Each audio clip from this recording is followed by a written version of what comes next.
technology over the course of the 20 years that I was there. I mean, it's amazing to see where we went from over a 20-year period. Such a huge impact. In 1979, there were no computers to speak of. All records were manual. The diagram, if nobody's shown it to you, it looks like a bowl of spaghetti about where a piece of paper went in the office. And it was absolutely ridiculous because people were sending in pieces of paper that had to go to a person who would enter in something in a database. About the only thing the computer held was like a 3-digit code that said where a file was in process.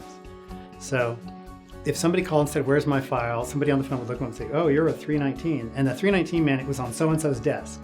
Typewriters, microfiche, carbon paper, assigning file numbers to each architect, applicant, and also the renewals. The renewals was horrifying. I was seeing people in their first exposure to NCARB was having to fill out a pencil and paper application and seeing the look on the next generation's face of what? The cost of becoming computerized was really what at that time I think seemed almost prohibitive. And so after a while, I think it became a foregone conclusion that we had to bite the bullet.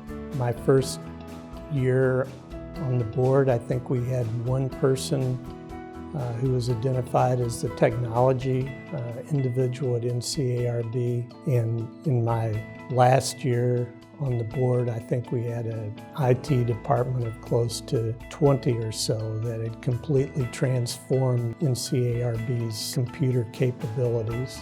I remember back in the day when we would get big envelopes full of council records, 3 inches thick. Now it's an email. Download it from the portal, it's all set, it takes 2 minutes. I'm just thinking that if I had email when I was president, I could have gotten a lot more done than having to fax and call. There was a lot of growing pains through that process, but I think that the growing pains are done, the systems are in place, and there's a pretty good machine running right now.